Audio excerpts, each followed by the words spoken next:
"My kingdom is not here," Jesus tells Pilate in today's passage from our gospel. What he says in today's reading from the book of Revelation is, "I am the beginning and the end." That's what he means when he speaks of being the Alpha and the Omega, the first and last letters of the Greek alphabet. In other words, Jesus transcends every imaginable category that we humans can propose. He encompasses all things. The Feast of Christ the King was instituted by Pope Pius XI in 1925. 1925 was not a particularly good year for the world. Under Mussolini, fascism held sway in Italy, and communism under Stalin in Russia. It was a frightening time and would grow much more frightening with the approaching rise of Hitler and Nazism. Pius XI proposed this newest of feasts to Jesus in order to declare to the world who its true master is. And we need to continue hearing about that because as unsettled as the world was in 1925, it's approximating that today. Not an unusual development in world history. There's been a great deal of governments in power in various places in the world that are nothing for us to be proud of. That's because the human approach to power often is an ominous one. Kings, emperors, presidents, and prime ministers tend to be a winner-takes-all bunch. Dominance is the goal.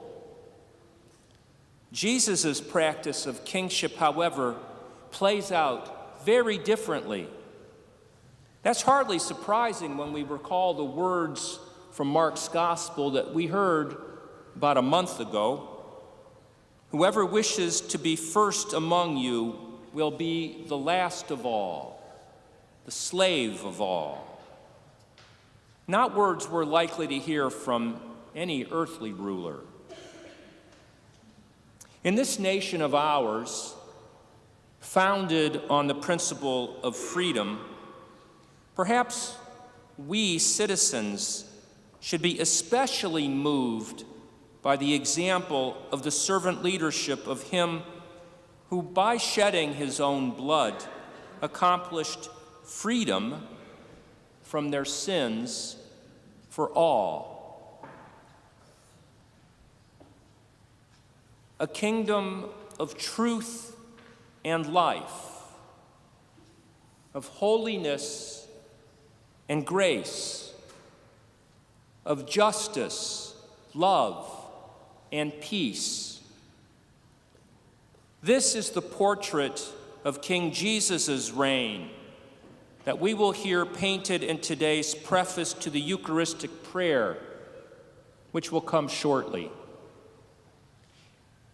This kingdom was inaugurated only because God's only begotten Son offered himself as the spotless sacrifice on the altar of the cross. Again, not something we're likely to see by any ruler in our age, as we didn't see it in ages past and we'll probably not see in ages to come. A kingdom of truth, we're told. I was born to testify to the truth. So Jesus says to Pilate shortly before he's condemned to die. That would be the truth of self-giving love, mercy, compassion. That would be the truth that holiness is the goal of every human being, gained by our effort to be the slave of all, as Jesus was. Such a way of life enables the reign of God to grow in this world, as we who spread it look forward to living with Christ in his heavenly kingdom. Elsewhere in the New Testament, in Paul's letter to the Philippians, we're told, our citizenship is in heaven.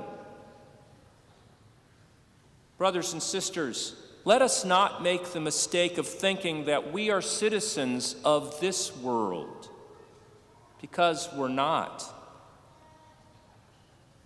Since Jesus' kingdom does not belong to this world, neither do we, his disciples, though we certainly live in this world with the duty to make it a paradise of peace and justice, as God envisions it one day will be. Rather than power, money, and prestige, may the currency in which we trade be holiness. How badly your holiness and mine is needed across the globe today. And that is the way of life that we Christians have committed ourselves to living through baptism. With the grace granted to us in Eucharist that we will soon receive at that altar, let us keep our eyes and ears open to the truth that Christ our King is indeed the Alpha and the Omega, as well as every letter in between, and that we are to permit nothing to usurp our allegiance to him and to him alone.